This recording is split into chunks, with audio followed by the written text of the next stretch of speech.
فرزند آینه oila است. چنان که آفتاب در قطره آب انعکاس می‌یابد، پاکیزگی اخلاق پدر و مادر در رفتار و کردار فرزندان انعکاس یافته است. سلام بینندگان گرامی، نخست نمایش برنامه مسیر تربیه را از تلویزیون باورستان منظور شما می‌گردانیم. یادرس می‌شویم که این برنامه از این و بعد وابسته به حالت‌های روحی و روانی کودکان و مشکل‌های پسیخولوژی آنها تهیه می‌گردد. و در این برنامه اینچنین از این و بعد شما نیز بینندگان عزیز می‌توانید که سوال و درخواست‌های خود را با رقم‌هایی که عین حال پیشکش می‌گردد و ما ارسال نمایید. موضوعی که امروز ما در برنامه انتخاب کرده ایم تأثیر مناقشه‌های عائلوی به حالت روحی و روانی کودکان و نورسان می باشد و مهمان ما می باشند کریمیان قطب‌الدین، استاد کافدرای پسیخولوژی دانشگاه ملی تاجیکستان. با برنامه ما خوش آمدید. تشکر. خب در آغاز می‌خواستیم وابسته به همین مسئله، یعنی تأثیر مناقشه‌های عائلوی به حیات کودکان و نورسان و عموما به خصلت و رفتار آنها اندیشه‌های شما را شنیده باشیم. تشکر. خب موضوع مناقشه‌های عائلوی موضوع نهایت تحقیق شده است و همه محققان آن را تاثیر آن را بر روح فرزندان منفی ارزیابی میکنند. تحقیقات زیادی انجام شدند و اثبات میکنند که تاثیرات گوناگون رسانده میتواند هم به سالمی روانی جسمانی، هم به حالت روانی و هم تشکل شخصیت فرزندان تاثیر و طور گوناگون اما حتما تاثیر منفی دارد. و این گوناگونی از چی برمیآید؟ گوناگونی تاثیر قبول کنی یعنی خود فرزندان از آن برمیآید که عامل‌های گوناگون در اینجا نقش اجرا میکنند. از جمله مثلا شاهد کودک شاهد مناقشه عائلوی در کدام سن سال قرار دارد. مثلا کودکان نوزاد دوره اول انکشاف آنها به طور بیولوژی به طور طبیعی حساس هستند به عکس‌العمل‌های حسی ایموشنالی میگوییم. در کودک عکس‌العمل‌های ایموشنالی هنوز قبل از تولد او در بطن مادر تشکل می‌یابند و همین است که وقتی که کودک نوزاد صدای بلند رو مثلا افتیدن چیزی یا که صدای بلندی آدم رو میشنود یک تکان میخورد، یعنی میلرزد. این عکس‌العمل ایموشنال عکس‌العمل حسی است. این نشان میدهد که کودک هنوز در دوره اولی تولد حساس است به صداهای مثلا بلند. اما مناقشه‌های عائلوی عادتاً میتوانند با صداهای بلند بگیم که دشنام‌کنی‌ها و اینچنین حتی اگر در اونجا زورآوری‌های جسمی باشند اگر آنگاه حتما این چیزا کودک نوزاد وقتی شاهد چنین مناقشه میشد حتما تاثیر میبرد. در سن سال بالاتر باشد مثلا در دوره تا مکتبی کودک شاهد مناقشه عائلوی تاثیر قبول میکنند از نقطه نظر خودشناسی و خودبهادی. از این رو کودکانی که مناقشه پدر و مادر خود را مشاهده کردند در دوره تا مکتبیشون در آنها خودبهادی پس نامستقلی، کودکانی که در دوره سنی تو مکتبی شاهد مناقشه‌های عائلوی می‌گردند در آنها خودبهادی پس نامستقلی ترسویی و چنین خصوصیت‌ها شکل می‌گیرند. ما این رویخط ناپوره خصلت‌های منفی رو نامبر کردیم که در کودکان شاهد مناقشه‌های پدر و مادرشون تشکل می‌یابد. یعنی این رویخط نهایت دور و دراز است و وسیع است. البته شمردن آن حتی غیر امکان است. برای این البته خود هم تحقیقات رو آموختن در کار میشد. در دایره یک برنامه همه اونها رو بیان کردن غیر امکان است.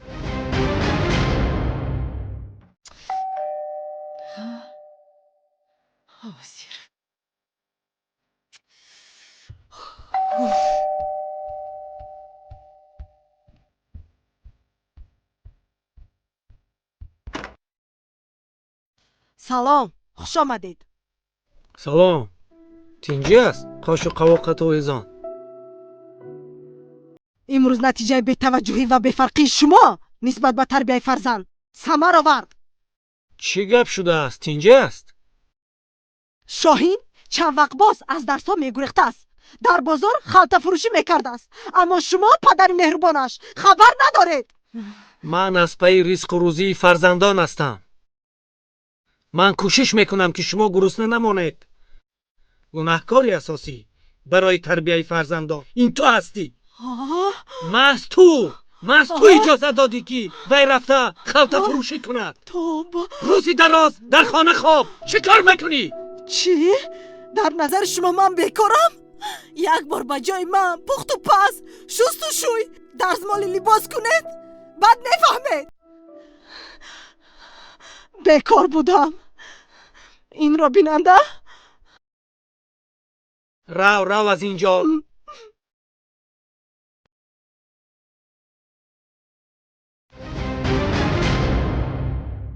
вақте ки дар оила муноқиша мешавад, дар баробари оне ки дар кӯдакон ҳисси тарс, ҳисси нобоварӣ ва дигар чизҳо пайдо мешавад, оё метавонад ки чунин моҷароҳо дар кӯдак ба он боис шавад ки дар оянда ҳатто кӯдакон ба бемориҳои гуногун низ дучор шаванд?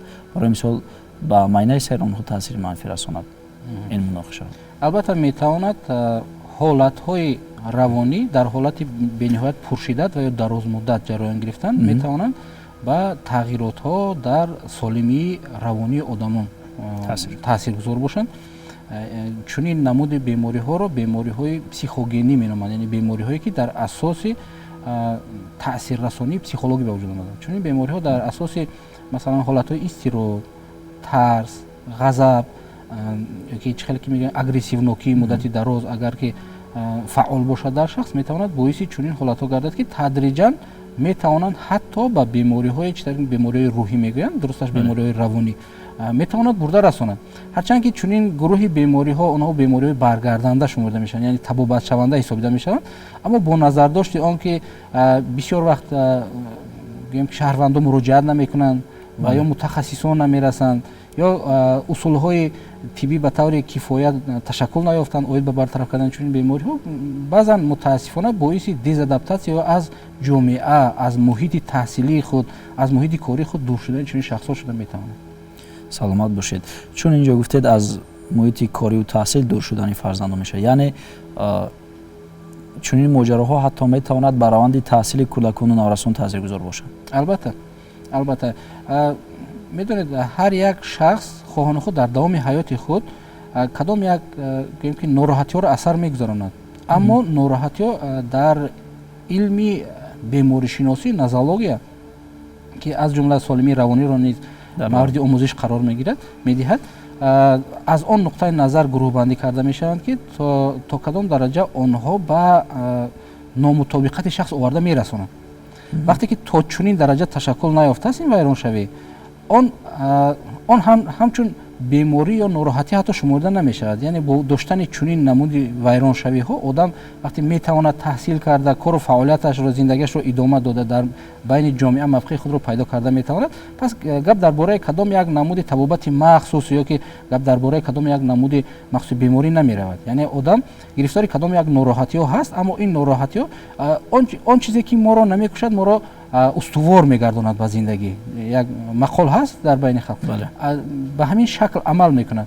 аммо вақте ки ин вайроншавиҳо, ин ҳолатҳо то дараҷаи шадид мешаванд ки боиси номутобиқат дар ҷомеаи ё дар муҳити худ мегарданд, он гоҳ зарурати гӯем ки як нав табобат ё зарурати кадом як эътиноро талаб мекунанд.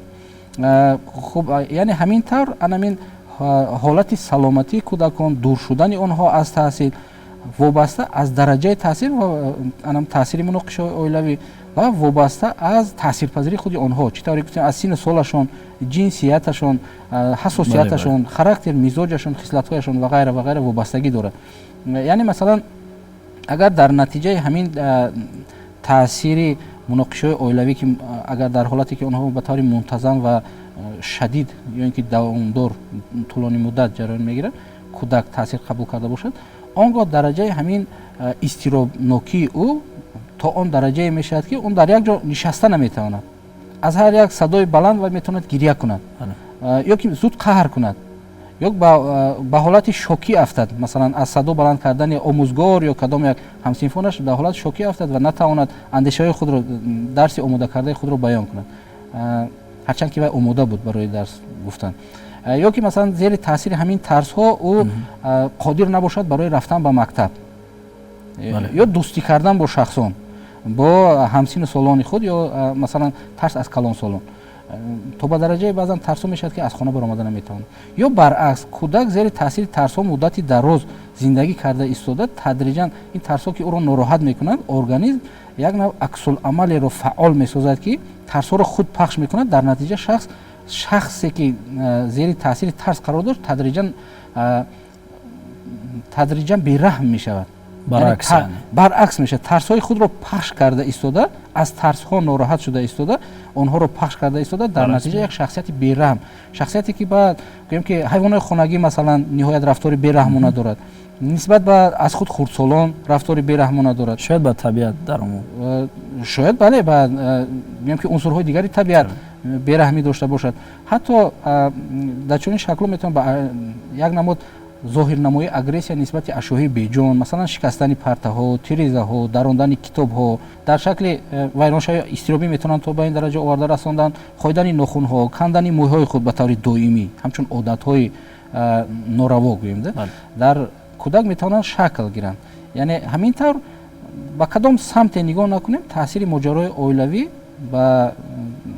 аз ҷумла ба таҳсили кӯдакон таъсири манфӣ аст аз тарафи дигар метавонад ба қобилиятҳои маърифатии кӯдак таъсир расонад кӯдак метавонад фаромӯшхотир шавад зеро андешаи ӯ шуъури аслан банд аст ба моҷароҳо зеро ӯ медонад ки боз ба хона баргашта шоҳиди чунин моҷароҳо чунин муҳити ногувор мегардад ё ки агар дар синни наврасӣ қарор дошта бошад бо шуъури худ бо анамон ақли гӯем ки ҳанӯз дар раванди инкишоф қарор доштаи худ кӯшиш мекунад ҳар гуна стратегияҳои ҳал кардани моҷароҳои хонаводаи худро ҷустуҷӯ кунад яъне андешаи ӯ ба чунин фикрҳо банд мешавад ба дигар самт банд мешавад ва дарсро аз худ карда наметавонад ва мутаассифона бисёр вақт омӯзгор ин ҳолати кӯдакро нодида мегиранд ё дарк намекунанд ё бехабар ҳастанд аз муҳити ногувори тарбияи ӯ ва гӯем ки ба ин ҷо як мушкилоти дигари зам мекунанд яъне ба ӯ баҳои ду мегузоранд ӯро гӯем ки танбеҳ медиҳанд боз вазъияти гӯем ки ҳолати равонии кӯдакро боз вазнинтар мегардонанд хуб кӯдакону наврасон аз ҷумла наврасоне ки 14-16 сола ҳастанд ки аллакай дарк мекунанд моҷароҳои оилавиро вақте ки мушоҳида мекунанд волидон бо ҳам моҷаро доранд чӣ гуна бояд вокуниш кунанд ба андешаи шумо аксуламали наврасон рости гап аз кӯдакон хело фарқ мекунад одатан наврасон ба моҷаро ҳамроҳ мешаванд аммо дар кадом шакл ин вобаста аст боз ҳам аз характери онҳо аз дараҷаи он ки то кадом андоза ин моҷароҳо пуршиддат ҳастанд яъне онҳо то ба занозанӣ рафта мерасанд ё ки танҳо бо дашнокунӣ ҳамдигар анҷом меёбанд ё ин ки кӯдакро дар ин ҷо гунаҳгор медонанд кӯдакро ҳамроҳ мекунанд яъне бо сабаби кӯдак баҳонаи сарзадани муноқишаҳо мешавад баҳонаи моҷаро мешавад вобаста аз ан ҳамин омилҳо мавқеи кӯдак гуногун мешавад аммо як хосияти умумӣ дорад наврасон одатан ба моҷаро ҳамроҳ мешаванд масалан онҳо метавонанд тарафи ҷабрдидаро гиранд агар масалан ҷабрдида дар аксар мавридҳо ҳангоми муноқишаҳо зӯроварии хонаводагӣ занҳо мешаванд модари онҳо метавонанд тарафи онҳоро гирифта истода дар айни замон аз падари худ шалоқ хӯранд масалан мавриди зӯроварии худашон қарор гиранд масалан дар чунин мавридҳо ё ин ки онҳо аксуламалҳои эмотсионалӣ нишон медиҳанд масалан сахт метарсанд гирья мекунанд ва монанди инҳо ва бо ҳамин сабаб ба муноқиша ба тавре таъсир мерасонанд аммо дар ботини онҳо чӣ мегузарад дар ботини онҳо боз ҳам ҳамун ҳиссиётҳои пуршиддат мегузаранд яъне тарс ғазаб ҳисси бечорагӣ ҳисси ноадолатии дунё ҳисси нобоварӣ яке аз ҳиссиётҳои муҳиме ки муноқишаҳои оилавӣ ба рӯҳияи кӯдакон мерасонад ин ҳисси минбаъд бовар накардан бо олами атроф аст хусусан дар давраи кӯдакӣ шумо савол додед дар бораи синни наврасӣ аммо ман каме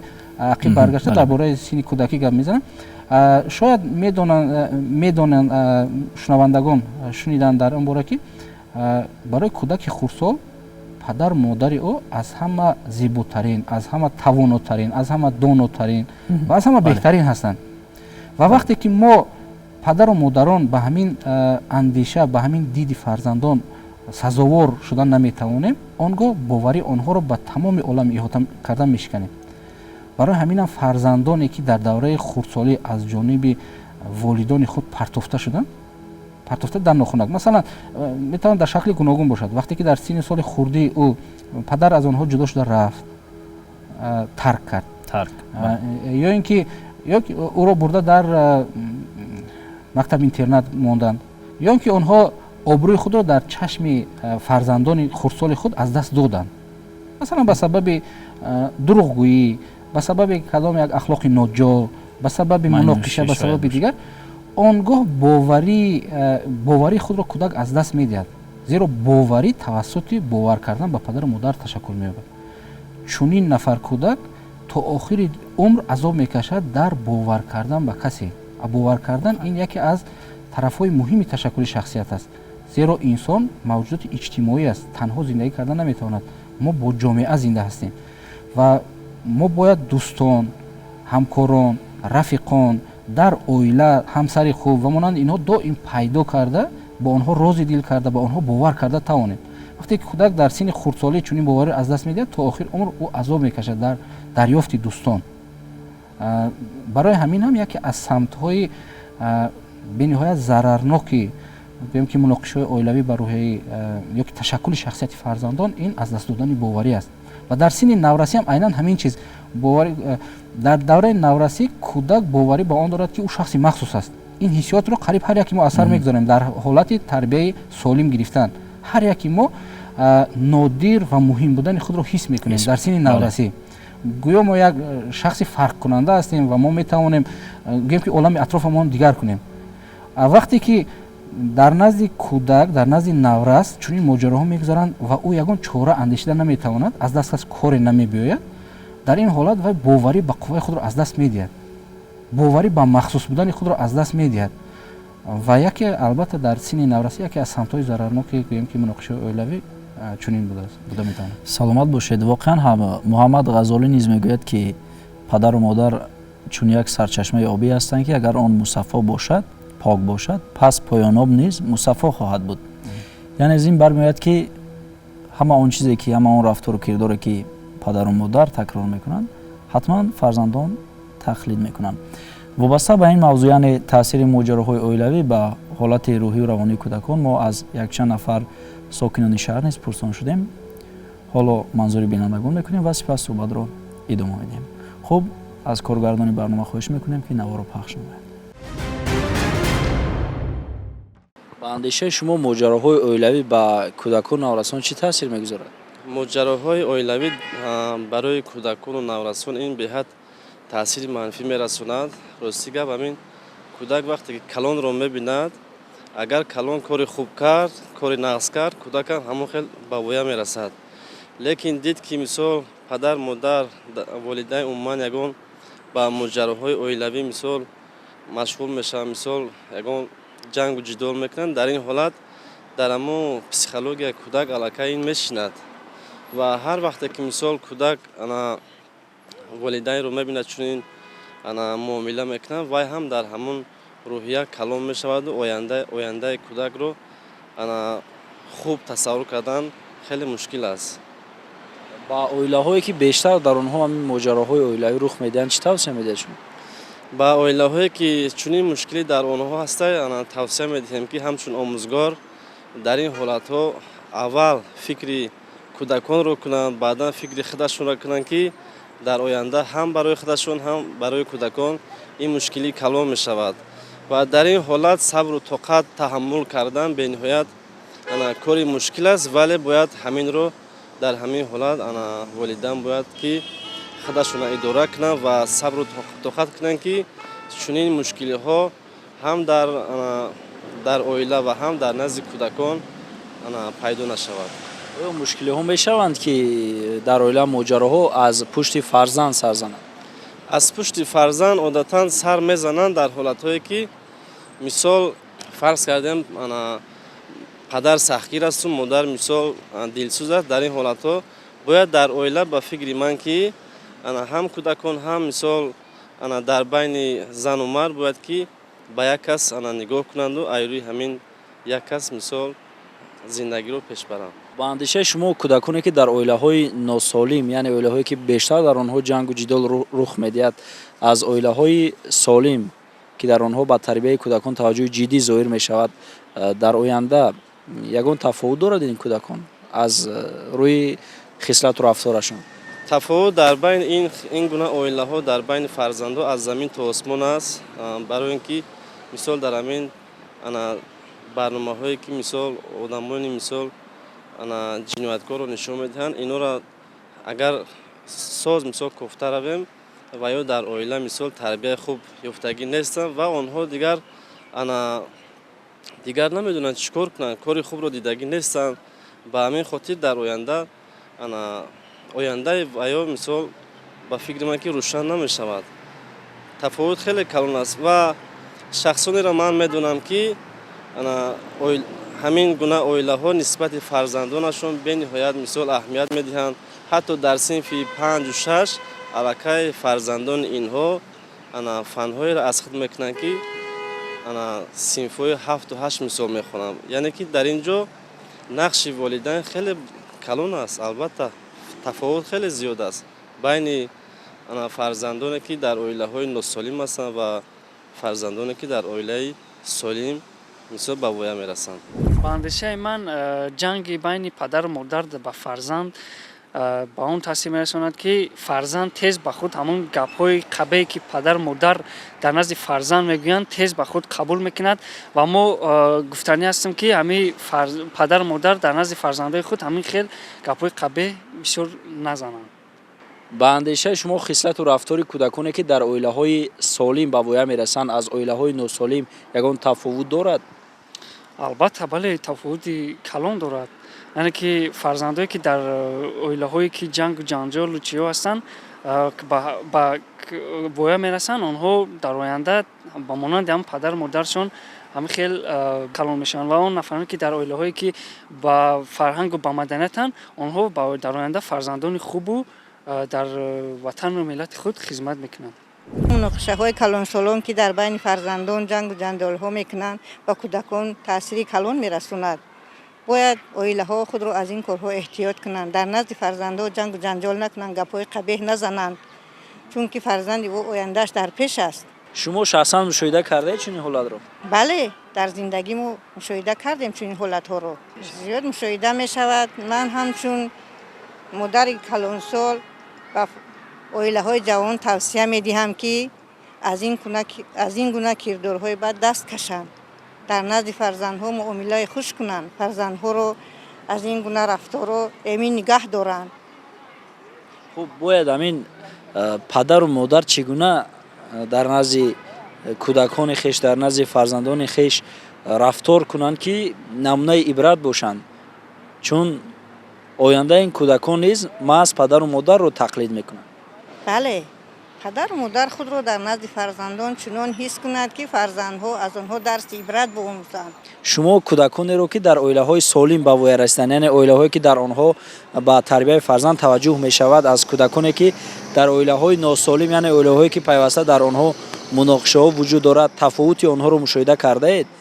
100% این گپتون درست است. بله، مناقشه کردیم و اویله‌ای که فرزندها درست تربیت نمی‌یابند، دیگر خیلی از تربیت آنها به اویله‌ای که فرزندها تربیت درست می‌یابند برای درست می‌روند، بین آنها فرقیت کلان است.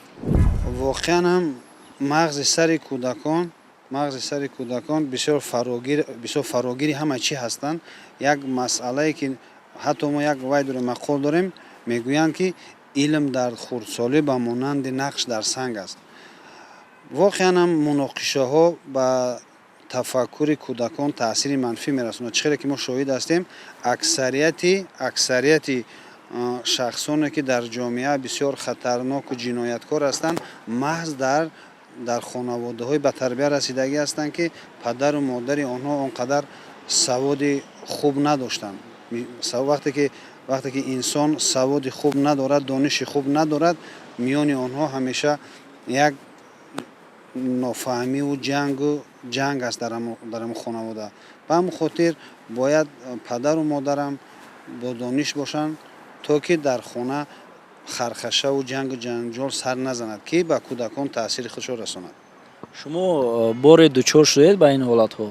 متاسفانه زیاد هستند. من اصلا شاهد نبودم، لیکن ما میدونیم که میشنویم که متاسفانه اکثریت خانواده های ما همین خصلت رو دارند، در نزد فرزندان خود جنگ و جنجال میکنند. به همین خاطر ما باید اصلاح شویم.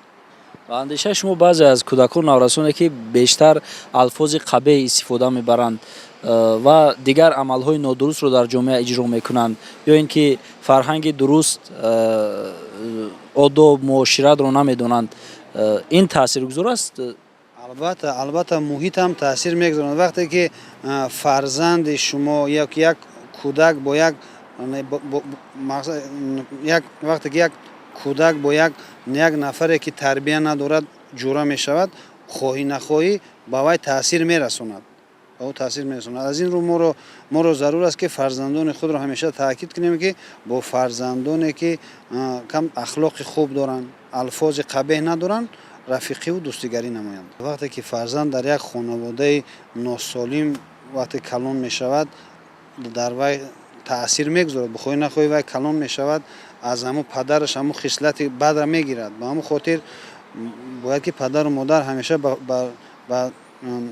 فرزندان خود خصلت حمیده و خصلت نیکوکاری و انسان دوستی و همه خصلت های خوب باید تربیت کنند که انسان دوست باشند. به اندیشه شما در بین پدر و مادر و فرزندان برای پیشگیری از ماجراهای عائلوی چی سازش باید باشد؟ راستی گپ سوال شما به نهایت عمیق و مهم است. در تحقیقات‌های سال‌های اخیر از جمله در علم روانشناسی محض به سازش بین والدان و فرزندان اعتبار مخصوص داده میشه، نه تنها سازش در شکل شفاهی بلکه مثلا سازشنامه، یعنی سازشنامه که در شکل خطی حتی باید باشد توصیه داده میشه در محیط آن عائله‌هایی که همدیگر فهمی به درجه کاهش یافته است بین نسل‌ها، بین نسل کلانسال و نسل خردسال، یعنی والدان و فرزندان. سازشنامه ها باید باشند.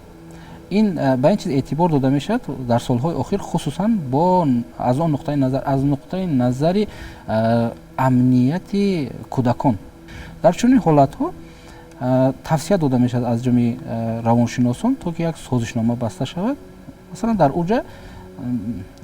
مثلا در این سازشنامه عادتا وعده ها که فرزندان میدهند و کلانسالان میدهند نوشته میشه تا که آنها رعایت کرده شود.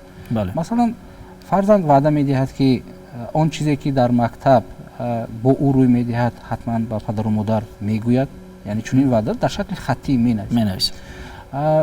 یا اینکه مینویسد که وقتی که او خود را ناراحت حس کرد، کدام یک حسیات در او پیدا شد، کدام یک عادت‌های بد پیدا شد، به پدر و مادر میگوید، یعنی به محاکمه میگذارد.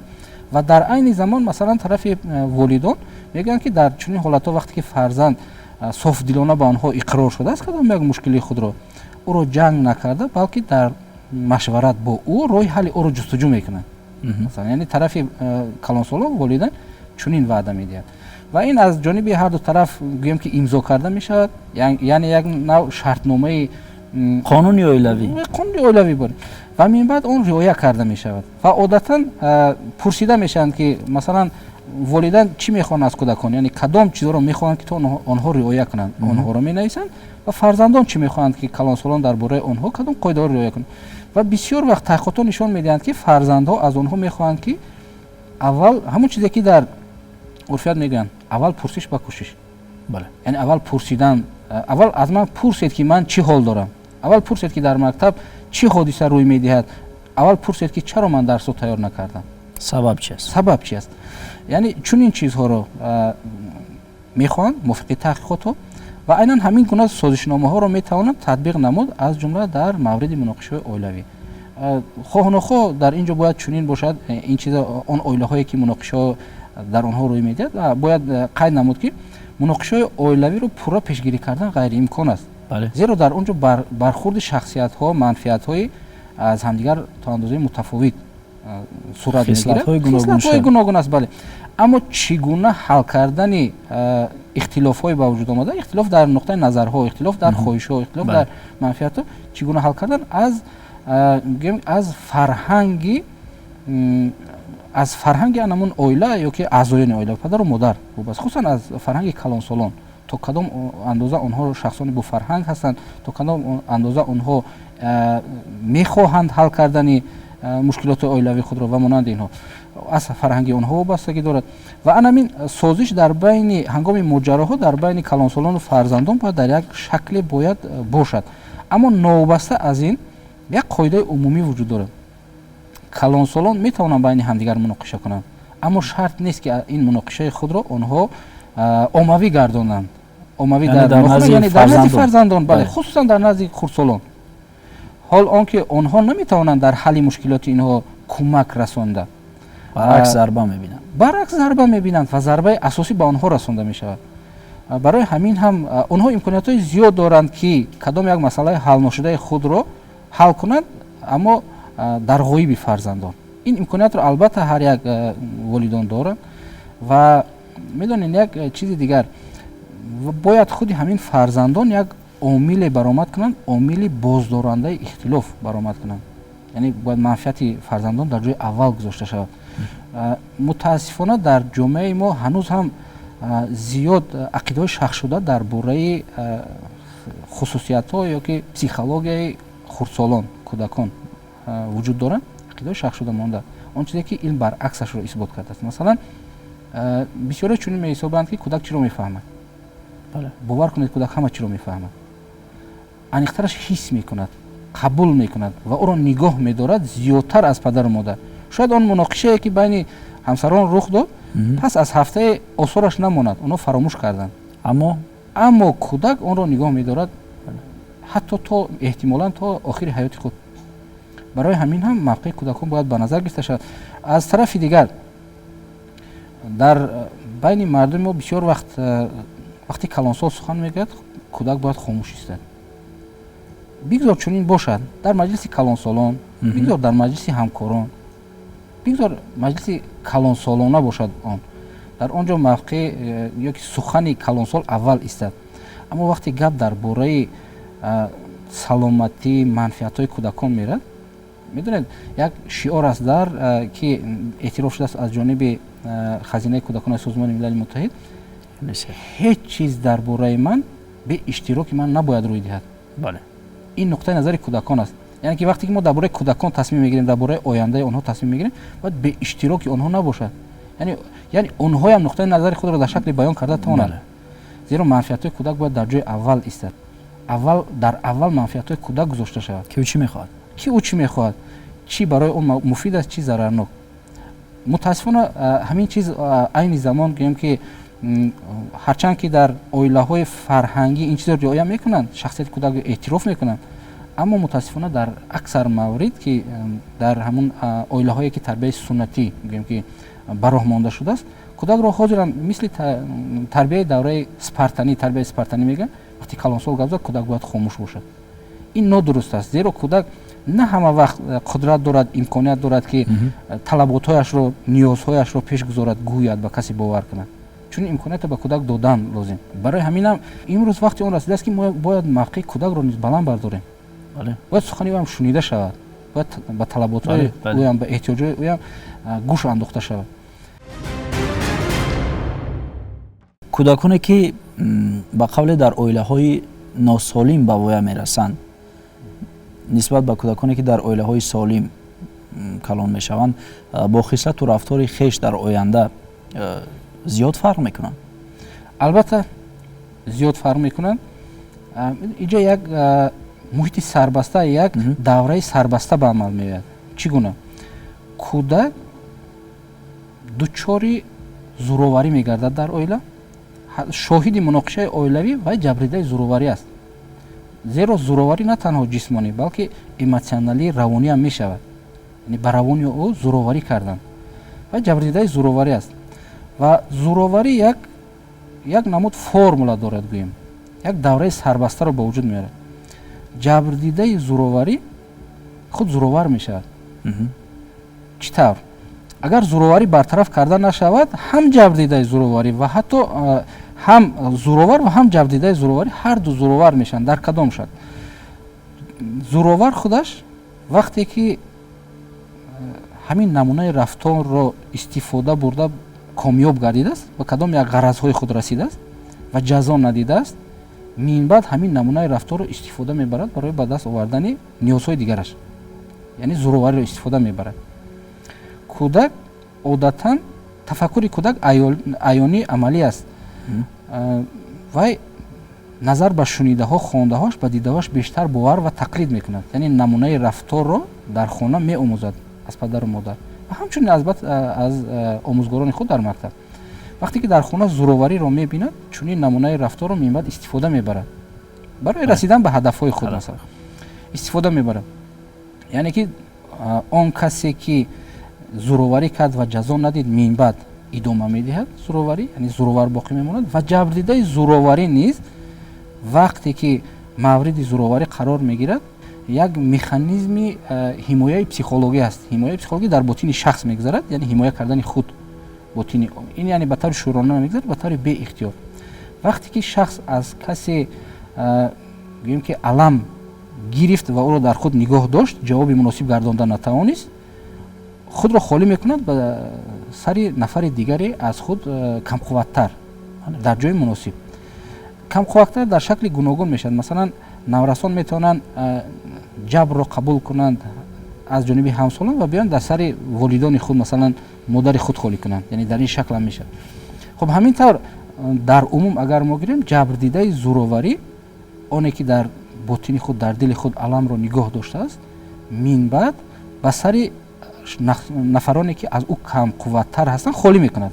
Ҳамин қоидаро мо нигоҳ медорем. Акун бинед, фарзанде ки мавриди зӯроварӣ қарор гирифта буд, оянда ва оила ташкил мекунад ва дар оила аз ӯ камзуртар киё ҳастанд? Фарзандони ӯ, шояд ҳамсар.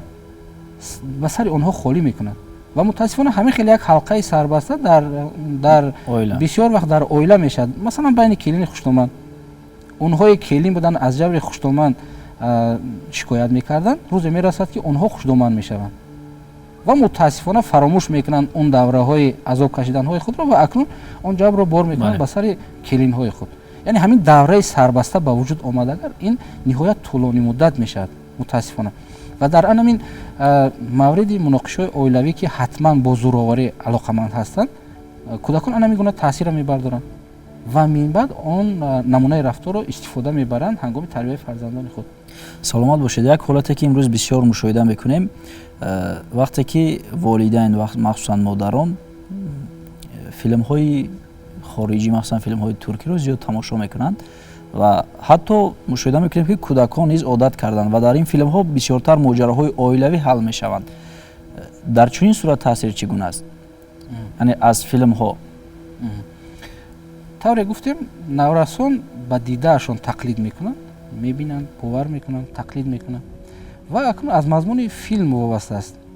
гап дар он аст ки дар филмҳо, агар шумо силсила филмҳоро дар назар дошта бошед, метавонанд муноқишаҳои оилавӣ дурудароз бошанд. Масалан 10 қисми силсила филм идома меёбад худи моҷаро ва дар як қисм ҳалли он нишон дода мешавад. эҳтимолияти он ки кӯдак ан ҳамон лаҳзаи ҳал шудани муноқишаро набинад, аммо ин давомнокии онро бинад зиёдтар аст. Барои ҳаминам бисёр хуб мешавад ки имрӯз имконият ҳаст, шабакаҳои гуногун ҳаст. Барои ҳуҷраи кӯдакон бояд алоҳида телевизор ва барои онҳо номгӯи назоратшавандаи гӯем ки барномаҳои телевизионӣ пешбинӣ карда шаванд. Бовар кунед, филмҳое ки имрӯз мутаассифона ниҳоят паҳн шуда ҳастанд ва имрӯзҳо бисёр оилаҳо бо телевизионҳои худ дастрасӣ доранд ба шабакаи интернет, аз он ҷо ҳар гуна филмҳоеро тамошо мекунанд ки дар он ҷо саҳнаҳои фаҳшо ҳастанд, зӯроварӣ ҳастанд, он чизҳои саҳнаҳое ки барои инкишофи кӯдакон таъсири комилан манфӣ доранд мутаассифона. ҳатто филмҳои тасвирии зиёдеро номбар кардан мумкин аст ки таъсири онҳо ба равони кӯдакон комилан манфӣ ҳаст. саломат бошед. раҷеъ ба ин мавзӯъ низ андешаи шуморо шунидем ва дар фарҷом мехостем тавсияҳои шуморо вобаста ба ин масъала фаҳмида бошем ки ба он оилаҳое ки бештар дар онҳо моҷароҳо рух медиҳанд, махсусан он нафароне ки айни ҳол моро тамошо доранд. Шумо чӣ тавсия медиҳед? пеш аз ҳама тавсия медодам ки сабаби моҷароҳои худро дарк кунанд, сари як мизи гуфтушунид чӣ тавре ки мегӯянд шинанд, муайян кунанд ки он тараф чӣ мехоҳад, ин тараф чӣ мехоҳад. шояд агар зарур бошад усули медиаториро истифода баранд, яъне нафари сеюм. Бигзор он шахси солхӯрда, таҷрибадор дар зиндагӣ бошад, шояд равоншинос бошад, шояд нафари дигар бошад, аммо нафаре бошад ки худи ҳамин ихтилофро ба роҳи ҳалли созанда бурда расонда тавонад. яъне пеш аз ҳама ихтилофҳои ба миён омадаро ҳал кунанд, то моҷаро, то муноқиша, то зӯроварӣ бурда нарасонад. худ як фосилаи синусолӣ дар байни калонсолону хурдсол худ сабаби ба вуҷуд омадани нофаҳмиҳо мешавад. масалан тасаввур кунед, вақте ки мо хурдсол будем, андешаи мо бо андешаи падару модари мо фарқ мекард, зеро онҳо насли дигар ҳастанд. масалан чӣ тавре ки худашон мегӯянд калонсолони мо зодаи даврони шӯравӣ, идеологияи дигар, фаҳмиши дигар, тарбияи дигар, ва мо дар давраи наврасӣ дигаргуна будем. ва акнун даврае расидааст ки мо калон мешавем бо фаҳмишҳои дигаргуна ва наврасони имрӯз сабзида истода бо фаҳмиши дигар. ин як раванди табиӣ аст. дар ҳама давру замон фарқияти мафкуравӣ дар байни насли наврас ва калонсол мавҷуд буд, аммо мутаассифона бо як қатор сабабҳо, хусусан бо суръат инкишоф ёфтани технологияи информатсионӣ, бо суръат инкишоф ёфтани технологияи иттилооти, интернет, шабакаи интернет ва ғайра, ҳамин фосила зиёдтар шудааст. барои ҳаминам барои калонсолон дарк кардани фарзандони худ душворӣ пеш меорад. аммо айнан ҳамин тавр барои насли наврас ҳам фаҳмидани андешаи калонсолон душвориро пеш меорад. бояд инро бо роҳи гузашт кардан, ба мусолиҳа омадан бояд ҳал карда шавад ин чизо. хуб, ҳамин тавр яке аз тавсияҳои ман барои падару модарон ҳамин мебуд ки дарк кунанд фарзандони худро, дарк кунанд ки онҳо ба таври табиӣ фаҳмиши дигаргуна доранд, ба таври табиӣ тафаккури дигаргуна доранд, ба таври табиӣ онҳо пуршӯру беқароранд. шояд фикри ояндаи онҳоро кунанд. албатта ҳар як амале ки имрӯз анҷом дода мешавад дар оянда тағйиротҳои ниҳоят калонро дар гӯем ки шуури кӯдак, характери ӯ, шахсияти ӯ ба вуҷуд меорад. барои ҳамин имрӯз андеша кардан дар кор. вақте ки мо ояндаи неки фарзандонро мехоҳем, имрӯз амалҳои хурдро анҷом диҳем, то ки натиҷаи онҳоро, ҳосили онҳоро мо ҳангоми калонсол будани фарзандонамон барчинем. саломат бошед. бузурге мегӯяд фарзандон пирии мо мебошанд. тарбияи дуруст ин пирии хушбахтонаи мо ва тарбияи бад бошад ғаму андӯҳи мо ва гуноҳи мо дар назди тамоми ҷомеа аст. барои шумо, барои андешаҳои хубатон ва барои тавсияҳои беҳтарин вобаста ба ин мавзӯъ изҳори сипос мекунем. ва бинандагони гиромӣ ёдрас мешавем ки мавзӯе ки имрӯз дар барномаи масири тарбия мо пайгирӣ намудем, ин моҷароҳои оилавӣ ва таъсири он ба кӯдакону наврасон буд ки ба саволҳои мо посух доданд устоди кафедраи психологияи донишгоҳи миллии Тоҷикистон, равоншинос Қутбиддин Каримиён. ҳамеша саломату сарбаланд ва саодатманд бошед. то барномаҳои оянда, хайр.